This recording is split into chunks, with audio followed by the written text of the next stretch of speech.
4 toques iniciais das trombetas representam pela semeadura dos homens catástrofes abatendo-se sobre a terra. A história as tem relatado. Vem atingindo o mar, o céu, os rios, as lagoas, as nascentes e até mesmo o mundo espiritual. Pois é, vamos falar de profecias, mas não é para assustar ninguém. É pela sustentabilidade do planeta que o programa Biosfera está no ar.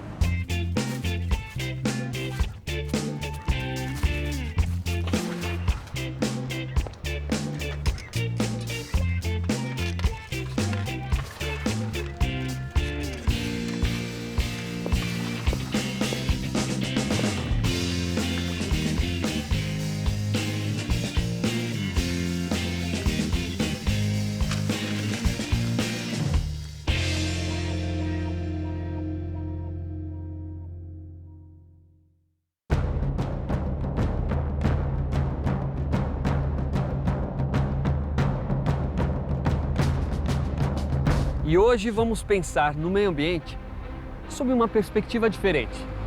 Estamos falando do livro mais importante do nosso tempo. Pouco entendido e, por isso, muito temido. Impressionantemente atual. Falamos do Apocalipse de Jesus.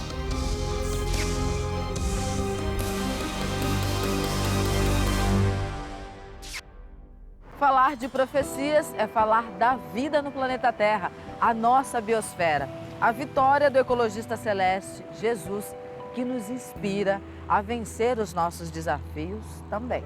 Vida em plenitude, porque o Cristo mostrou que nem a morte é capaz de cessar a luta por uma sociedade mais sustentável e também mais justa para todos.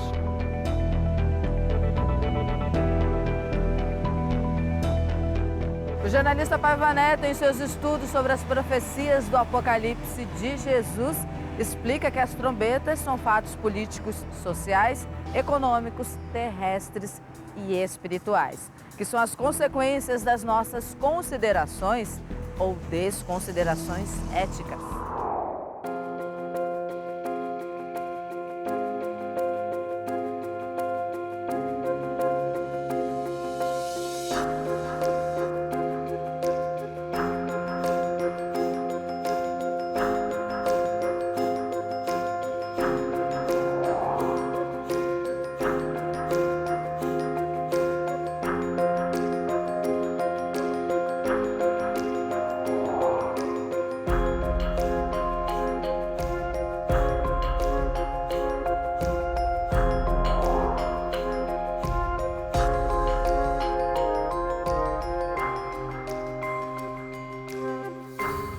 Com tudo isso, solidariedade, igualdade, sustentabilidade e amor, já podemos começar a trabalhar por um Brasil melhor e por uma humanidade mais feliz.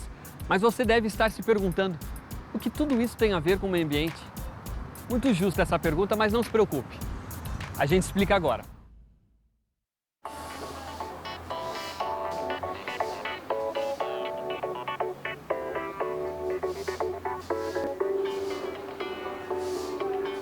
A poluição do ar mata 7 milhões de pessoas por ano, diz a Organização Mundial da Saúde.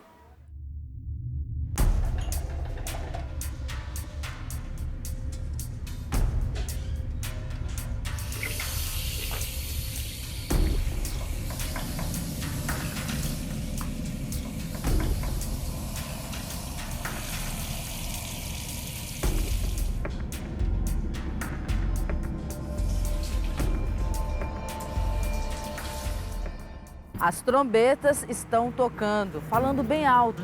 Os fatos estão aí, mas não ouvimos porque estamos muito ocupados com outras coisas para cuidar da nossa existência.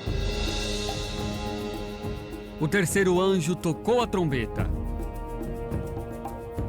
e caiu do céu sobre a terça parte dos rios e sobre as fontes das águas uma grande estrela ardendo como tocha.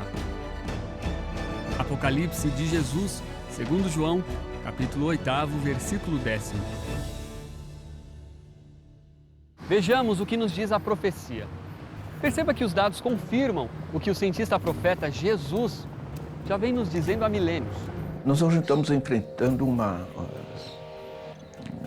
desafio global e dramático que é o aquecimento global. O Brasil tem 12% das reservas de água doce do planeta e, no entanto, dezenas de milhões de pessoas estão atingidas no Nordeste por uma seca trágica. Nós temos agora uma seca trágica também nos Estados Unidos.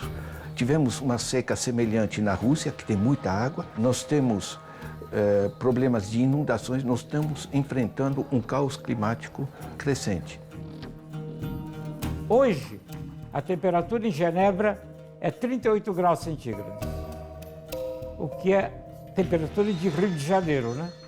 Para uma cidade em que a temperatura raramente é acima de 20 graus.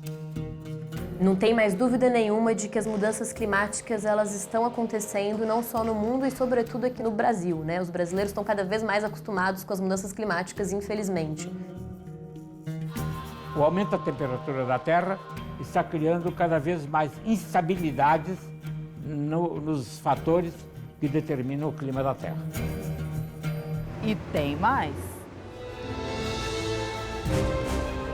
O nome da estrela é absinto, e a terça parte das águas se converteu em absinto. E muitos dos homens morreram por causa dessas águas, porque se tornaram amargosas. Apocalipse de Jesus, segundo João, capítulo 8, versículo 11. As cidades que não investiram em saneamento hoje têm muito mais casos de diarreia, de hepatite A, de verminoses, de cólera, enfim, cidades que sofrem da água poluída por não ter feito investimentos em coleta e tratamento de esgoto, principalmente. No quadro da Organização das Nações Unidas para a Infância, a Unicef, a gente estima que 1,4 milhão de crianças morrem anualmente por não ter acesso à água limpa. Então mostra que é um problema não só de hoje, mas um problema para o futuro, porque essas crianças tendem a ir mal na escola, porque tem que se afastar mais das aulas por doenças. Então essa é a faixa da sociedade mais atingida e isso é mais preocupante ainda. Viu como a profecia é atualíssima? Conhecimento novo, atual, porque fala daquilo que está aqui, dentro de nós.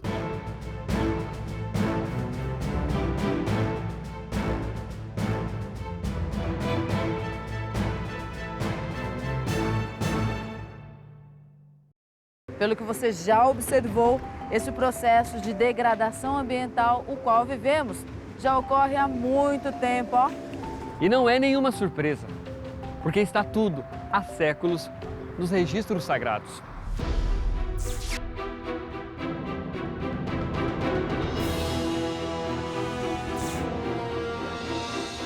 O primeiro anjo tocou a trombeta.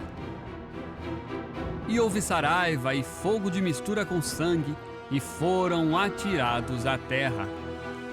Foi então queimada a terça parte da terra e das árvores, e também toda a grama verde. Apocalipse de Jesus, segundo João, capítulo 8, versículo 7. Você já parou para pensar o que ocorre quando o solo, a terra, o local onde plantamos o nosso alimento é envenenado? O que ocorre quando queimamos as florestas? Todas as queimadas geram substâncias cancerígenas. Mesmo se nós queimarmos um gramado, as folhas de uma árvore, existe a produção de substâncias cancerígenas que a médio e longo prazo podem causar um câncer na pessoa. Então, quando essa fumaça entra no pulmão da pessoa, ela pode gerar uma inflamação. Essa inflamação gera substâncias químicas extremamente agressivas que são levadas pelo sangue a todo o nosso corpo. E no coração, essas substâncias provocam arritmia, podem provocar fibrilação, parada cardíaca e morte da pessoa. De uma forma geral, o desmatamento exagerado ele pode alterar o microclima de uma região.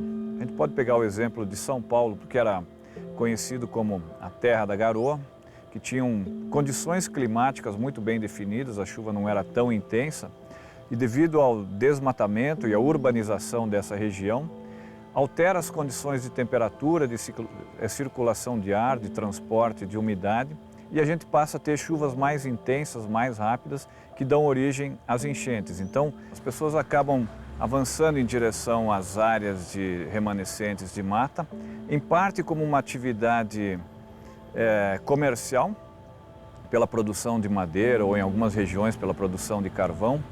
No final, essas áreas acabam sendo ocupadas com atividades agrícolas ou pecuárias para a produção de alimentos. Então, o importante é você lembrar o seguinte: o que te dá saúde é o que vem da terra. Se você não fizer uma agricultura em harmonia com a natureza, você não é capaz de tirar um alimento de qualidade, né? Um alimento que seja realmente, que possa realmente fazer do ser humano um ser saudável. A terra nos oferece um alimento maravilhoso e uma água espetacular, sim, mas nós também fazemos a nossa parte para que ela fique cada vez melhor.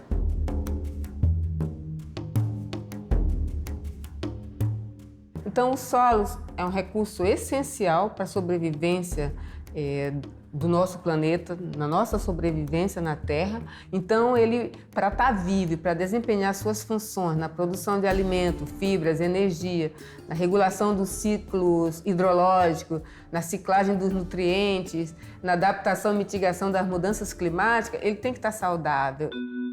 Quando você trata o solo como mercadoria, o que acontece? As regiões mais providas de serviço aumentam o valor venal do imóvel, as pessoas mudam e dão espaço para comércios, para escritórios.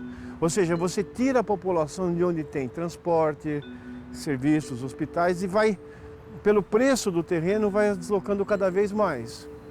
Isso na cidade de São Paulo, na região metropolitana e principalmente na conurbação, Campinas, região metropolitana de São José dos Campos, de Sorocaba e de Santos. As pessoas se deslocam muito nisso, moram numa cidade e vão trabalhar noutra. Então esse é o problema, nós estamos transformando as cidades como insustentáveis, emitindo muito gás de efeito estufa que afeta o planeta e muito poluente local que afeta a nossa saúde aqui, agora e no nosso quintal. O quinto anjo tocou a trombeta e viu uma estrela caída do céu na terra. E lhe foi dada a chave do poço do abismo. Apocalipse de Jesus, segundo João, capítulo 9, versículo 1. Viver no presente momento é administrar o perigo. Atualmente, em vastas regiões da Terra, o simples ato de respirar corresponde à abreviação da vida. Sofrimentos de origem pulmonar e alérgica crescem em progressão geométrica. Hospitais e consultórios de especialistas vivem lotados com as vítimas das mais diferentes impurezas. Abeirar-se do escapamento de um veículo é suicídio, tal a adulteração de combustível vigente por aí. Isso sem citar os motores desregulados. A poluição que chega antes. Viver no presente momento é administrar o perigo. Mas ainda há tempo de acolhermos a asserção de Antoine de Saint-Exupéry. É preciso construir estradas entre os homens. Realmente, porque cada vez menos nos estamos encontrando nos caminhos da existência como irmãos. Longe da fraternidade, não desfrutaremos a paz.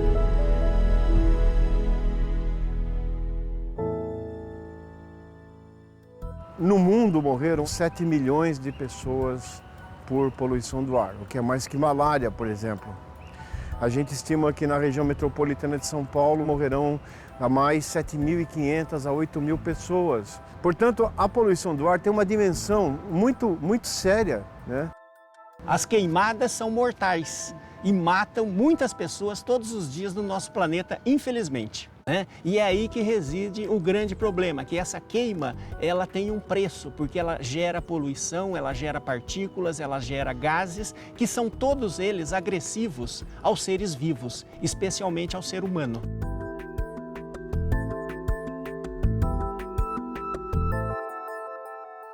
O jornalista Paiva Neto afirma, abre aspas, quando a pessoa tem os sentimentos poluídos, tudo se torna afetado por isso, fechar aspas. A solução está dentro de nós, quando nos conscientizamos da cidadania plena, do respeito da solidariedade altruística. É necessário que deixemos de ser meros observadores e passemos a atuar como ativos participantes. Afinal de contas, está em jogo a nossa própria existência. Solidariedade é o que Jesus sempre nos ensinou. Portanto, a caridade é uma estratégia de Deus à nossa sobrevivência, como explica o jornalista Paiva Neto.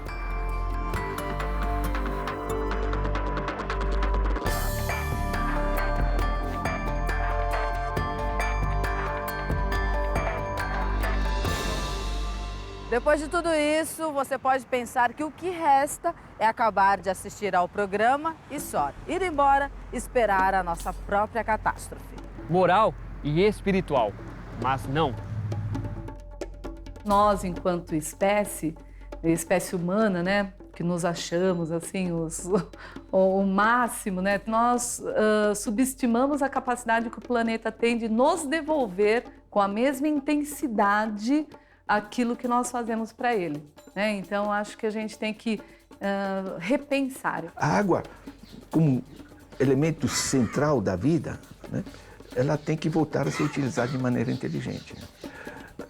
Para mim é um absurdo a gente gastar tantas coisas e não organizar o acesso fácil à água limpa. O resultado, por exemplo, que no Brasil todo nós tratamos pouquíssimo a água das cidades. Isso contamina os córregos. Vejam uma cidade como São Paulo, o Rio Tietê, o Rio Pinheiros, Tamanduateí e outros, são todos esgotos a céu aberto que geram doenças. 60% das doenças vêm de água contaminada, o que gera muito mais custos do que seria de fazer o tratamento da água, de assegurar o saneamento. Muitas vezes a pessoa não associa aquelas doenças que existem no bairro com o esgoto. Muitas pessoas já nasceram com o esgoto passando na porta, nem percebem mais, nem olham mais para aquela vala negra. Para eles é muito comum você ver uma pessoa com 2 celulares na cintura e não querer às vezes pagar a água. Então mostra que há uma falta de valorização dos serviços de saneamento. Então a população aprendeu a viver naquele ambiente e muitas vezes não cobra. Então essa falta de mobilização está na raiz do problema também. A gente já perde milhares, centenas de milhares de pessoas já perdem suas vidas, seus bens, suas casas em função de desastres naturais. Ou a sua produção agrícola, os alimentos, aquilo que serve para a sua subsistência.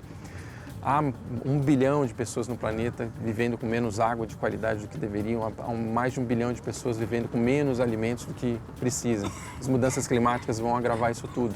A adoção de energias renováveis e de melhores tecnologias não é um impedimento, não são um impedimento para o desenvolvimento. Eles são parte do desenvolvimento.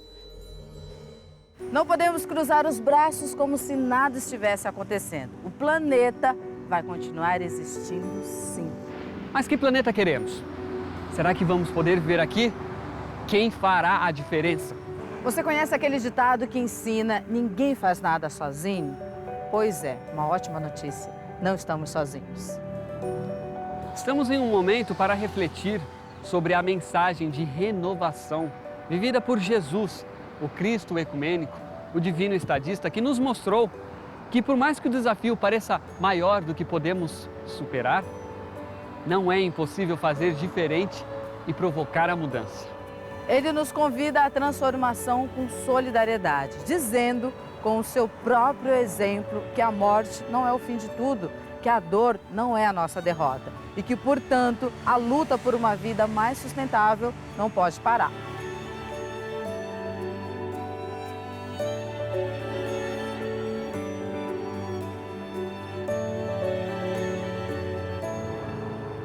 Nós somos capazes de menos egoísmo, de olhar mais para os lados, estendendo a mão com sinceridade. Nos despir de preconceitos e buscar no ecologista divino, Jesus, as soluções mais eficazes. Por isso, cuida do espírito. Reforma o ser humano. E tudo se transforma. É isso, Lucas. Então, vou fazer a minha parte. Eu também vou fazer a minha. E você? Qual é a sua parte? Boa sorte. Para você também.